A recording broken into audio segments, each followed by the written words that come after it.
Hello, good morning, जोहार। मैं पूनम और आप देख रहे हैं 24 झारखंड न्यूज। चलिए जानते हैं आज की 25 मुख्य बड़ी खबरों को।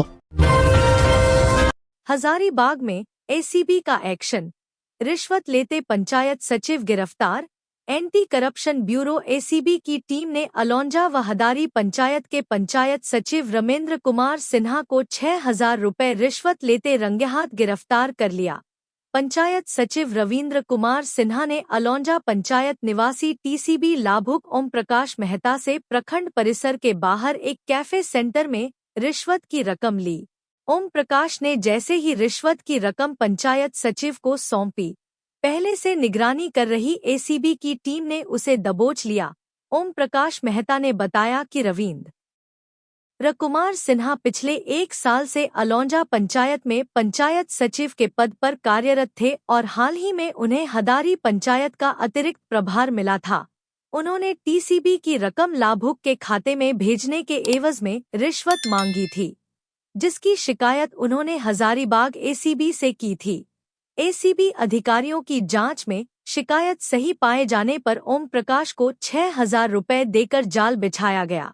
शुक्रवार को जैसे ही पंचायत सचिव ने लाभुक को कैफे सेंटर में बुलाकर रिश्वत ली, एसीबी की टीम ने उन्हें रंगेहाथ दबोच लिया। गिरफ्तार पंचायत सचिव को आवश्यक कानूनी प्रक्रिया के तहत हजारीबाग ले जाया गया। झारखंड में बसंत पंचमी पर 3 तारीख को सरकारी छुट्टी, अधिसूचना जारी। बसंत पंचमी पर झारखंड में 3 फरवरी सोमवार को सरकारी अवकाश रहेगा। कार्मिक, प्रशासनिक सुधार तथा राजभाषा विभाग ने इस संबंध में शुक्रवार को अधिसूचना जारी कर दी। सरकार के संयुक्त सचिव आरिफ हसन के हस्ताक्षर से अधिसूचना जारी की गई है। झारखंड के कार्मिक, प्रशासनिक सुधार तथा राजभाषा विभाग ने शुक्रवार को जारी अधिसूचना में कहा है कि बसंत पंचमी के अवसर पर 2 फरवरी रविवार को घोषित अवकाश की जगह 3 फरवरी सोमवार को कार्यपालक आदेश के तहत अवकाश घोषित किया गया है। बसंत पंचमी हर वर्ष माघ महीने की शुक्ल पक्ष की पंचमी तिथि को मनाई जाती है। ज्ञान की देवी सरस्वती की इस दिन पूजा की जाती है। बसंत पंचमी की तारीख और शुभ मुहूर्त। बसंत पंचमी की तिथि 2 फरवरी 2025, पंचमी तिथि प्रारंभ 2 फरवरी को सुबह 11:53 तथा पंचमी तिथि समाप्ति 3 फरवरी को सुबह 9:36 तक। सरस्वती पूजा का शुभ समय 7:12 सुबह से 12:52 शाम तक। पिकनिक से लौट रही बच्चों से भरी बस ने ट्रक को मारी टक्कर, 20 छात्र घायल। खूंटी सिमडेगा मुख्य पथ पर मरचा भालूटोली गांव के पास पिकनिक से लौट रही स्कूली बच्चों से भरी बस सड़क के किनारे खड़े ट्रक में टक्कर मार दी। हादसे में 20 से अधिक बच्चे घायल हो गए। इनमें गंभीर रूप से घायल 3 बच्चों को सदर अस्पताल खूंटी रेफर कर दिया गया, जबकि अन्य घायलों का इलाज तोरपा रेफरल अस्पताल में चल रहा है। बताया जाता है कि ASK English medium school Raniya के लगभग 100 बच्चे एक बस से शिक्षकों के साथ शुक्रवार की सुबह पिकनिक मनाने बाबमुंडा बसिया गए थे। दिन भर मौज मस्ती करने के बाद शाम में रनिया लौट रहे थे। रास्ते में भालूटोली गांव के पास बस चालक ने नियंत्रण खो दिया और सड़क के किनारे खड़े ट्रक में टक्कर मार दी। टक्कर लगते ही अंदर बैठे बच्चे सामने सीट से टकराकर बस की फर्श पर गिर गए। इसके बाद चीख पुकार मच गई। स्थानीय लोगों और राहगीरों की मदद से बस से बच्चों को बाहर निकाला गया। 108 एम्बुलेंस से सभी घायलों को इलाज के लिए तोरपा रेफरल अस्पताल भेजा गया। सूचना मिलते ही तोरपा पुलिस घटनास्थल पर पहुंची। दुर्घटना के बाद बस चालक मौके से फरार हो गया। सीता सोरेन की झामुमो में होने जा रही है वापसी। सीएम हेमंत की भाभी ने कहा, आना जाना लगा रहता है। एक बार फिर चर्चा का विषय गर्म है कि सीता सोरेन झामुमो में शामिल हो सकती हैं।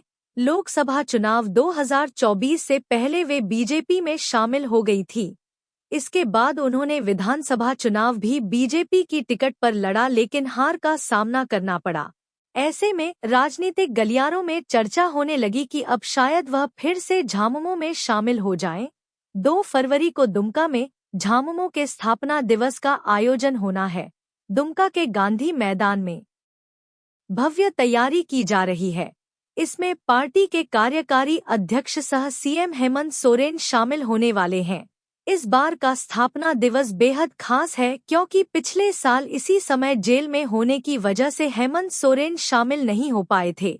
इस बीच सीता सोरेन की झामुमो में वापसी को लेकर हो रही चर्चा पर सीता सोरेन से सीधी बातचीत की है। उनके जवाब से वापसी का रहस्य और ज्यादा गहरा गया है। सीता सोरेन से पूछा गया कि क्या आप झामुमो में वापसी करने जा रही हैं? जवाब में उन्होंने कहा कि 1 फरवरी को दुमका पहुंच रही हूं। अभी जहां हूं अभी हूं। समय सब कुछ बताता है। चर्चा करने वाले को चर्चा करने दीजिए। सब कुछ समय पर छोड़ते हैं। आना जाना लगा रहता है। परिस्थिति सब काम करवाती है। फिलहाल सरस्वती पूजा से जुड़े कार्यक्रमों में जाने के लिए दुमका जाना है। राष्ट्रपति द्रौपदी मुर्मू पर सोनिया गांधी के बयान पर बवाल। पूर्व सीएम चंपाई सोरेन ने बताया आदिवासियों का अपमान। राष्ट्रपति द्रौपदी मुर्मू को लेकर कांग्रेस नेता सोनिया गांधी द्वारा पुअर लेडी कहे जाने पर झारखंड के पूर्व मुख्यमंत्री और सरायकेला विधायक चंपाई सोरेन ने तीखी प्रतिक्रिया दी है। चंपाई ने कांग्रेस पर आदिवासी विरोधी मानसिकता रखने का आरोप लगाते हुए कहा कि एक साधारण आदिवासी महिला को देश के सर्वोच्च पद तक पहुंचाना कांग्रेस पार्टी और गांधी परिवार को बर्दाश्त नहीं हो रहा है। चंपाई सोरेन ने कहा कि भारतीय जनता पार्टी ने एक गरीब आदिवासी महिला को देश के सर्वोच्च पद तक पहुंचाया, जो कांग्रेस पार्टी के शासन में शायद कभी संभव नहीं हो पाता। झारखंड के पूर्व सीएम ने कहा कि सोनिया गांधी का बयान पूरे आदिवासी समाज के लिए अपमानजनक है और इसका विरोध किया जाएगा। उन्होंने कांग्रेस पर निशाना साधते हुए कहा कि आज तक कांग्रेस पार्टी ने आदिवासियों के हित में कुछ भी नहीं किया। उल्टा कांग्रेस ने हमेशा आदिवासियों की संस्कृति, पहचान और धर्म को खत्म करने का प्रयास किया है। उन्होंने कांग्रेस पर आरोप लगाते हुए कहा कि कांग्रेस पार्टी ने झारखंड आंदोलन को कुचलने और आदिवासियों पर गोलियां चलवाने का काम किया। झारखंड में लोगों को मिलेगी ठंड से राहत। जानिए अगले 3 दिन तक कैसा रहेगा मौसम। हाड़ कंपाने वाली ठंड के बीच मौसम केंद्र रांची ने थोड़ी राहत वाली खबर दी है। मौसम वैज्ञानिकों के अनुसार राज्य में जहां आज चतरा को छोड़कर बाकी सभी जिलों में न्यूनतम तापमान 9.4 डिग्री सेल्सियस से ऊपर रहा। मौसम केंद्र रांची के ताज़ा मौसम जानकारी के अनुसार 6 फरवरी तक न्यूनतम तापमान में कोई बड़ा बदलाव होने की संभावना नहीं है। इस दौरान राज्य के लोगों को ठंड से राहत मिलती रहेगी। बिजली की बचत के लिए सोलर एनर्जी पर सरकार का जोर। केंद्र और राज्य एजेंसी के बीच समीक्षा बैठक। राज्य में ऊर्जा बचत के लिए इन दिनों सरकार सौर ऊर्जा पर जोर देने में जुटी है। इसी के तहत शुक्रवार 31 जनवरी को केंद्र सरकार के ऊर्जा दक्षता ब्यूरो और झारखंड सरकार के रिन्यूएबल एनर्जी डेवलपमेंट एजेंसी यानी जरेडा के संयुक्त तत्वावधान में लघु एवं मध्यम उद्योग ऊर्जा बचत विषय पर समीक्षा बैठक आयोजित की गई। बैठक में छोटे एवं मध्यम उद्योग के प्रतिनिधि, स्टेक होल्डर एवं ऊर्जा विभाग के पदाधिकारी मौजूद थे। बैठक में ऊर्जा बचत पर विस्तृत रूप से चर्चा की गई। इस मौके पर Jharkhand renewable energy development agency यानी जरेडा के निदेशक के वर्मा ने संबोधित करते हुए कहा कि ऊर्जा बचत के लिए सौर ऊर्जा से संचालित उद्योग को बढ़ावा देने की आवश्यकता है, जिससे कम दर पर ऋण और अन्य सुविधा मुहैया कराकर बिजली उपकरण तैयार किया जा सके। उन्होंने कहा कि वर्तमान समय में जिस तरह से बिजली की डिमांड है और भविष्य में यह और भी बढ़ेगी, ऐसे में ऊर्जा संरक्षण के विभिन्न पहलुओं पर हमें ध्यान रखना होगा। भविष्य में बिजली की मांग को देखते हुए बैठक में ऊर्जा संरक्षित कर सौर ऊर्जा पर जोर देने का निर्णय लिया गया। जरेडा निदेशक के वर्मा ने मीडिया कर्मियों से बात करते हुए कहा कि एनर्जी कंजप्शन जितना आप बचाते हैं, उतनी यूनिट का प्रत्यक्ष रूप से बिजली के उत्पादन में आप मदद करते हैं। आप अपने घर में बिजली बल्ब का इस्तेमाल करते हैं। एयर कंडीशन, वॉशिंग मशीन हर घर में हो गया है। फ्रिज हर घर में हो गया है। इलेक्ट्रिक आयरन आम बात है। ऐसे में इसके निर्माण का जो स्टैंडर्ड है उसी का इस्तेमाल हो तो बहुत बड़ी बात होगी। बजट और निकाय चुनाव के लिए कांग्रेस 2 को करेगी परिचर्चा। झारखंड कांग्रेस की ओर से 2 फरवरी को वार्षिक बजट पूर्व और आगामी निकाय चुनाव पर परिचर्चा का आयोजन किया जा रहा है। इसमें भाग लेने के लिए प्रदेश प्रभारी गुलाम अहमद मीर, सह प्रभारी डॉ सिरिबेला प्रसाद 1 फरवरी की शाम रांची आएंगे। 2 फरवरी को केंद्रीय बागवानी सभागार पलांडू रामपुर में और चाय बागान गेस्ट हाउस रामपुर में परिचर्चा में भाग लेंगे। वहीं 3 फरवरी को भूसूर और मांझी में पॉलिटिकल अफेयर्स कमेटी की बैठक होगी। प्रदेश कांग्रेस प्रवक्ता सोनाल शांति ने बताया कि 2 फरवरी की बैठक राज्य के अहम मुद्दों को सामने रखकर बुलाई गई है। विधानसभा चुनाव के पूर्व सरकार के स्तर पर कई कल्याणकारी योजनाएं लागू की गई थी। कांग्रेस और महागठबंधन द्वारा जन कल्याण की कई योजनाओं को लागू करने का वादा जनता से किया गया है। वर्तमान में सरकार द्वारा जनता के हित के लिए एक समावेशी बजट बनाने का लक्ष्य रखा गया है। आगामी बजट में आम लोगों के हितों की झलक मिले, इसे लेकर वित्त मंत्री राधा कृष्ण किशोर द्वारा लगातार लोगों से सुझाव आमंत्रित किया जा रहा है। इस कड़ी में कांग्रेस नेता और कार्यकर्ताओं के सुझावों से रूबरू होने और राज्य के विकास में आगामी बजट के स्वरूप पर मंथन करने के लिए कार्यकर्ताओं नेताओं के साथ बैठक आयोजित की गई है। झारखंड में अब तक की सबसे बड़ी रेड, 150 करोड़ की जीएसटी चोरी में 8 ठिकानों पर छापेमारी।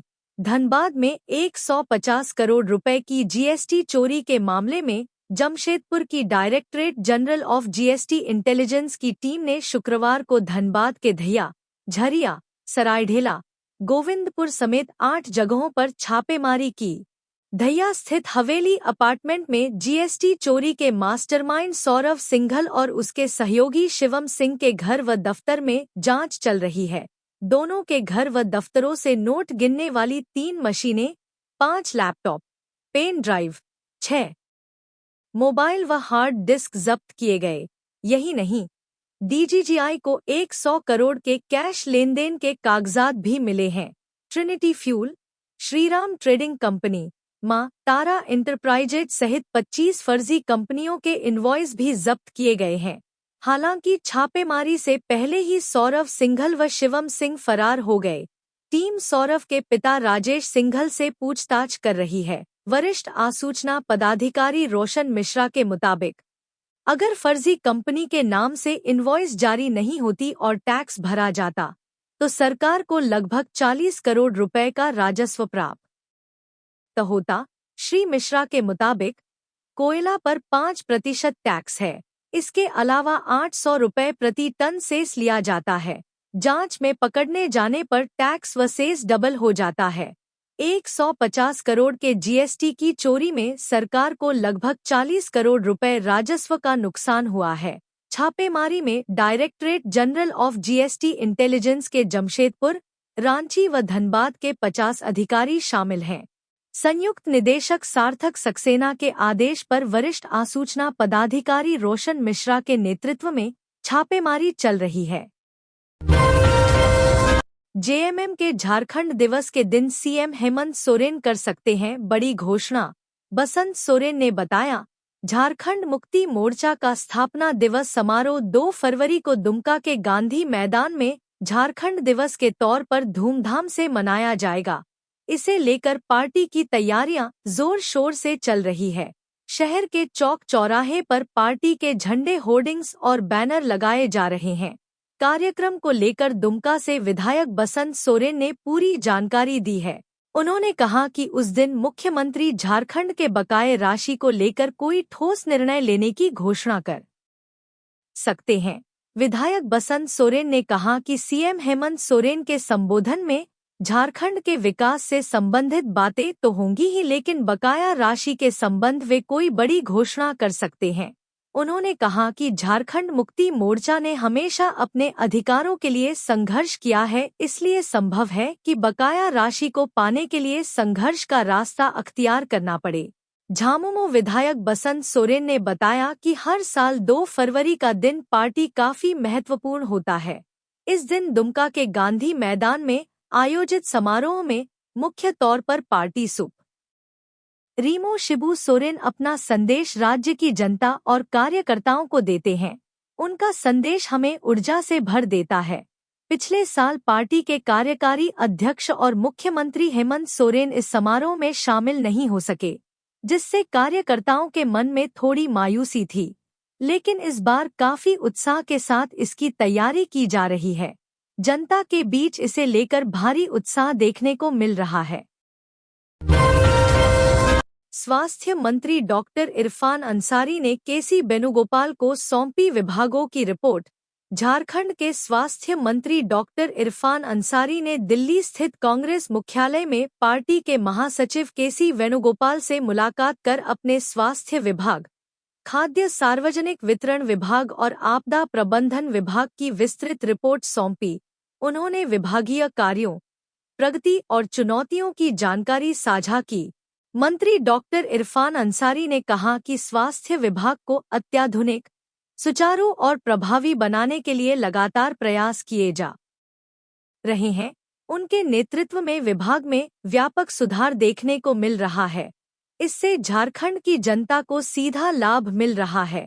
राज्य के हर नागरिक को बेहतर स्वास्थ्य सुविधाएं मिले, इसके लिए वे दिन रात कार्य कर रहे हैं। कांग्रेस महासचिव केसी वेणुगोपाल ने मंत्री डॉक्टर अंसारी को स्पष्ट निर्देश देते हुए कहा कि उन्हें पार्टी की ओर से एक महत्वपूर्ण जिम्मेदारी दी गई है। इसे बेहतरीन प्रदर्शन के साथ निभाना होगा। उन्होंने स्वास्थ्य मंत्री के पिछले कार्यकाल में ग्रामीण कार्य विभाग में किए गए उत्कृष्ट कार्यों की सराहना की और अपेक्षा जताई कि उसी समर्पण और प्रतिबद्धता के साथ वे स्वास्थ्य, खाद्य सार्वजनिक वितरण और आपदा प्रबंधन विभागों में भी कार्य करेंगे। मुख्यमंत्री हेमंत सोरेन से आईपीएस अधिकारी आर.के. मल्लिक ने की शिष्टाचार मुलाकात। मुख्यमंत्री हेमंत सोरेन से काके रोड स्थित मुख्यमंत्री आवासीय कार्यालय में आईपीएस अधिकारी आर.के. मल्लिक ने शिष्टाचार मुलाकात की। इस अवसर पर मुख्यमंत्री ने मल्लिक को उनके सेवा काल के दौरान किए गए उत्कृष्ट कार्यों के लिए सराहा और उन्हें भविष्य के लिए शुभकामनाएं दी। मुख्यमंत्री ने मल्लिक को उनके उज्ज्वल भविष्य एवं मंगलमय जीवन की कामना करते हुए उनके आगामी जीवन की सफलता की शुभकामनाएं दी। बता दें कि 31 जनवरी को आर.के. मल्लिक भारतीय पुलिस सेवा से सेवानिवृत्त हो रहे हैं।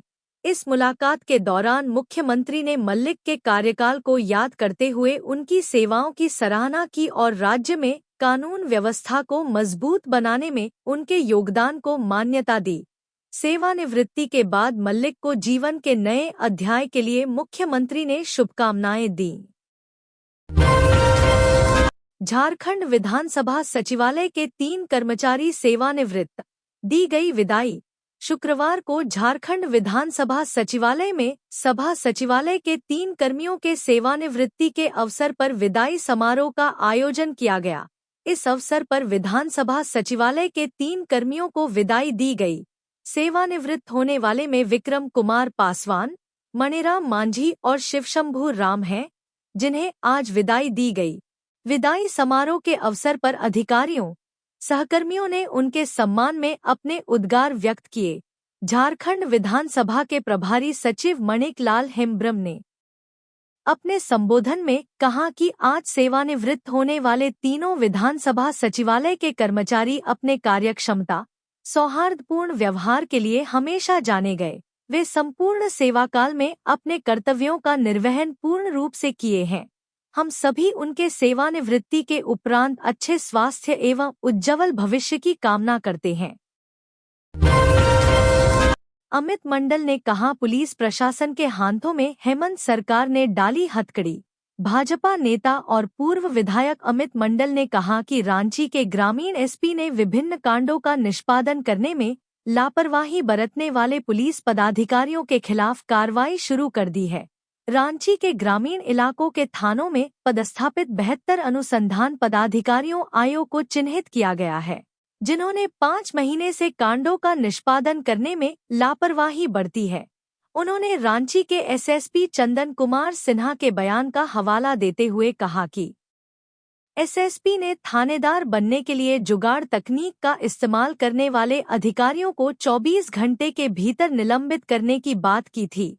इसके माध्यम से यह स्पष्ट होता है कि राज्य सरकार पुलिस प्रशासन पर ट्रांसफर पोस्टिंग को लेकर दबाव बना रही है।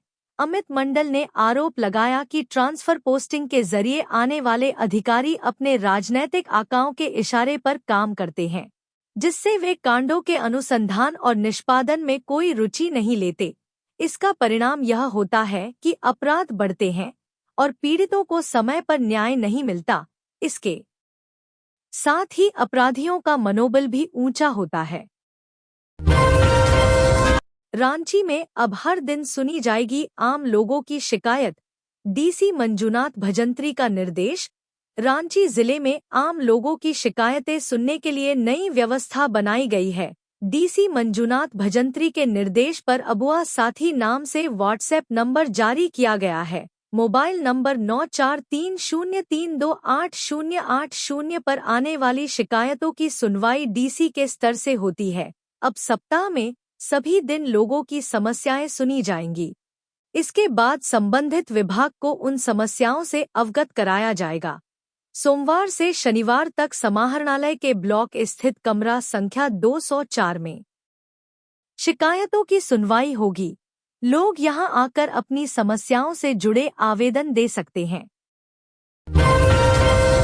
झारखंड में निकाय चुनाव के मद्देनजर अपनी जमीन मजबूत करने में जुटे राजनीतिक दल अपने अपने कोर वोट बैंक को मजबूत करने के साथ साथ नए वोटर्स को आकर्षित करने में जुटे हैं। भाजपा और झामुमो ने सदस्यता अभियान चलाया है, जिसमें भाजपा ने 60 लाख और झामुमो ने 50 लाख सदस्य बनाने का लक्ष्य रखा है।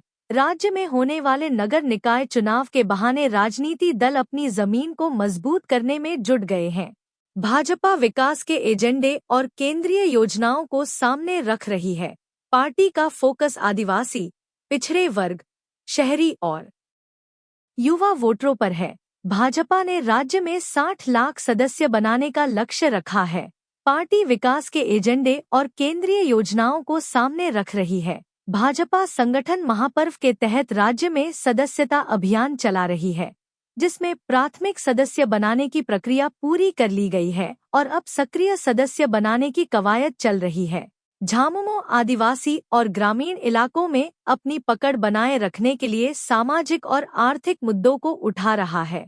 झामुमो ने राज्य में 50 लाख सदस्य बनाने का लक्ष्य रखा है। सदस्यता अभियान 28 फरवरी तक चलेगा। इस अभियान के तहत झामुमो ने जिला स्तरीय कमेटियों को भंग कर दिया है और नए सिरे से संगठन को मजबूत करने की कवायद शुरू की है। इसके लिए एक संयोजक मंडली का गठन किया गया है, जिसमें पार्टी के सांसद, विधायक और केंद्रीय नेता शामिल हैं। झामुमो के महाधिवेशन में केंद्रीय समिति के गठन को लेकर निर्णय लिया जाएगा। यह निर्णय पार्टी की भविष्य की रणनीति और संगठनात्मक मजबूती को बढ़ावा देने में महत्वपूर्ण भूमिका निभाएगा। सेवानिवृत्त हो गए झारखंड के पूर्व डीजीपी अजय कुमार सिंह और डीजी आर.के. मल्लिक, जैप 1 में दी गई विदाई। झारखंड के पूर्व डीजीपी अजय कुमार सिंह और डीजी आर.के. मल्लिक 31 जनवरी शुक्रवार को सेवानिवृत्त हो गए। डोरंडा स्थित जैप 1 परिसर में अजय कुमार सिंह की सेवानिवृत्ति को लेकर झारखंड पुलिस मुख्यालय के द्वारा विदाई कार्यक्रम का आयोजन किया गया। वहीं डीजी आर.के. मल्लिक विदाई को लेकर गुरुवार को कार्यक्रम आयोजित किया गया था। अजय कुमार वर्तमान में झारखंड पुलिस हाउसिंग में एमडी के पद पर पदस्थापित थे, जबकि आर.के. मल्लिक डीजी मुख्यालय के पद पर पदस्थापित थे। विदाई समारोह में झारखंड पुलिस के कई अधिकारी उपस्थित थे। झारखंड पुलिस में अब डीजी रैंक के अफसरों की संख्या वर्तमान में 4 है, जिनमें अनुराग गुप्ता, अनिल पाल्टा, प्रशांत सिंह और एम.एस. भाटिया शामिल हैं। वहीं दूसरी तरह झारखंड कैडर के आईपीएस एमएस भाटिया कल केंद्रीय प्रतिनियुक्ति से लौट आए हैं। 1993 बैच के आईपीएस अधिकारी एमएस भाटिया केंद्रीय प्रतिनियुक्ति पर थे और सीआरपीएफ में आईजी एडमिन थे। गौरतलब है कि इससे पहले एमएस भाटिया को डीजी रैंक में प्रोफॉर्मा प्रोन्नति मिल चुकी है। अब अबुआ आवास के लिए लाभुक का अपना जियो टैग होगा। अबुआ आवास योजना में लाभुकों के लिए एक नया ऐप लॉन्च किया गया है, जिससे वे अपने आवास निर्माण की प्रगति को जियो टैग कर सकते हैं। यह ऐप ग्रामीण विकास विभाग द्वारा तैयार किया गया है और गूगल प्ले स्टोर से डाउनलोड किया जा सकता है। इस योजना के तहत लाभुकों को 2 लाख रुपए की वित्तीय सहायता प्रदान की जाती है, जिससे वे अपना आवास बना सकते हैं। मुख्यमंत्री हेमंत सोरेन ने गुइलेन बैरे सिंड्रोम को लेकर की समीक्षा बैठक। अधिकारियों को दिए गए महत्वपूर्ण निर्देश। मुख्यमंत्री हेमंत सोरेन ने शुक्रवार को स्वास्थ्य विभाग के अधिकारियों के साथ समीक्षा बैठक की है। यह बैठक रहस्यमय बीमारी गुइलेन बैरे सिंड्रोम की रोकथाम को लेकर की गई। बैठक में स्वास्थ्य मंत्री डॉक्टर इरफान अंसारी भी मौजूद रहे। वह वीडियो कॉन्फ्रेंसिंग के जरिए जुड़े थे। इसके साथ ही जिलों के डीसी भी वीडियो कॉन्फ्रेंसिंग के जरिए जुड़े थे। दरअसल रांची में गुइलेन बैरे सिंड्रोम ने दस्तक दे दी है, इसलिए यह बैठक की गई। इस बीमारी से ग्रसित 5.5 साल की बच्ची को एक निजी अस्पताल में भर्ती कराया गया है। बच्ची को वेंटिलेटर सपोर्ट पर रखा गया है। इलाज कर रहे डॉक्टर ने बताया कि इस बीमारी से घबराने की जरूरत नहीं है, लेकिन सावधानी और समय पर इलाज एकमात्र बचाव का जरिया है। डॉक्टर ने बताया है कि करीब 8 दिन पहले एक दंपत्ति इस बच्ची को लेकर आए थे। तब बच्ची की हालत बेहद गंभीर थी। वह मूव नहीं कर पा रही थी, सांस लेने में भी दिक्कत हो रही थी, लेकिन बच्ची को दवा देकर वेंटिलेटर सपोर्ट दिया गया। फिलहाल बच्ची की हालत स्टेबल है। अब वह आंखें खोल रही है। पहले से बच्ची की हालत ठीक है, लेकिन रिकवर नहीं कर पा रही है। डॉक्टर राजेश ने बताया कि यह कोई रेयर बीमारी नहीं है। जीबीएस ऑटोइम्यून न्यूरोलॉजिकल डिसऑर्डर है। इम्यून सिस्टम अपनी ही बॉडी की नसों पर अटैक करता है। इसकी वजह से मरीज को चलने फिरने और सांस लेने में परेशानी होती है। इससे बच्चों और बुजुर्गों को खतरा है। उन्होंने कहा कि बच्ची को जब लाया गया था, उसी वक्त लक्षण देखकर बीमारी की गंभीरता का अंदाजा लग गया था। उन्होंने कहा कि उसी वक्त रांची के सिविल सर्जन के अलावा डब्ल्यूएचओ के लखनऊ में मौजूद एक रिप्रेजेंटेटिव को उन्होंने सूचित कर दिया था। पूर्व एसडीएम अशोक कुमार की अग्रिम जमानत याचिका खारिज। पत्नी को जलाकर मारने का लगा है आरोप। पत्नी की जलाकर हत्या करने के आरोपों का सामना कर रहे पूर्व एसडीएम अशोक कुमार की अग्रिम जमानत याचिका कोर्ट ने खारिज कर दी है। यह मामला 26 दिसंबर का उनकी पत्नी अनीता देवी की आग से जलने की घटना से जुड़ा है। 29 जनवरी को केस डायरी कोर्ट में पहुंचा था और 31 जनवरी को सुनवाई की तिथि तय की गई थी। जिला जज कशिका एम प्रसाद की कोर्ट में दोपहर के समय जमानत याचिका पर सुनवाई शुरू हुई और अंत में कोर्ट ने इसे खारिज कर दिया। बचाव पक्ष की ओर से हजारीबाग बार संघ के अध्यक्ष राजकुमार ने पैरवी की और बताया कि पूर्व एसडीएम निर्दोष हैं। बचाव पक्ष ने कई तर्क दिए थे, लेकिन कोर्ट ने सभी दलीलें खारिज कर दी। दूसरी ओर सूचक पक्ष की ओर से सरकारी वकील और पूर्व बार संघ अध्यक्ष मिथिलेश कुमार सिन्हा ने जमानत याचिका खारिज करने की अपील की। जमानत याचिका खारिज होने के बाद अब पूर्व एसडीएम की मुश्किलें बढ़ सकती हैं, लेकिन उनके अधिवक्ता ने उच्च न्यायालय में अग्रिम जमानत याचिका दाखिल करने की योजना बनाई है। ज्ञात हो कि 26 दिसंबर को झील रोड स्थित एसडीओ आवास में सुबह करीब 6:30 से 7 बजे एसडीएम की पत्नी अनीता देवी गंभीर रूप से झुलस गई थी। मृतिका के परिजनों ने अशोक कुमार, उनके भाई और भाई की पत्नी पर हत्या का आरोप लगाया था। खूंटी बाईपास सड़क के विरोध में हुई बैठक।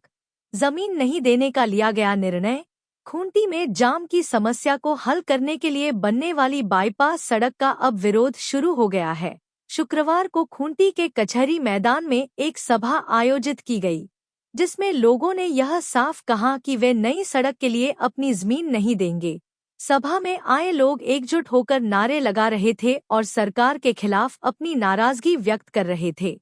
सभा को संबोधित करते हुए दामू मुंडा ने कहा कि लोग एक साथ यह चाहते हैं कि बाईपास के लिए जमीन नहीं दी जाए। उन्होंने कहा कि हमें नई सड़क की जरूरत नहीं है, जाम की समस्या का हल सरकार को ढूंढना चाहिए। उनका सुझाव था कि सरकार NH 75 को चौड़ा कर 4 लेन बनाए और जहां जरूरत हो फ्लाईओवर भी बनाए। इसके अलावा प्रशासन को दिन के समय भारी वाहनों को शहर में प्रवेश करने से रोकना चाहिए। दामू मुंडा ने यह भी कहा कि हमारी जमीन हमारे जीवन से जुड़ी है और हम इसे किसी भी कीमत पर नहीं छोड़ सकते। पैसे आज हैं, कल नहीं होंगे, लेकिन हमारी जमीन और अस्तित्व हमेशा हमारे साथ रहेगा। उन्होंने सरकार से बाईपास सड़क के लिए भूमि अधिग्रहण की अधिसूचना को रद्द करने की मांग की। यदि सरकार उनकी बात नहीं मानेगी तो वे आंदोलन शुरू करेंगे और हाई कोर्ट भी जाएंगे।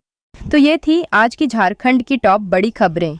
इसी तरह झारखंड की हर छोटी से बड़ी खबर देखने के लिए आप हमारे चैनल 24 झारखंड न्यूज़ को सब्सक्राइब कर लें। तो हमें दीजिए इजाज़त, फिर मिलते हैं अगले न्यूज़ में।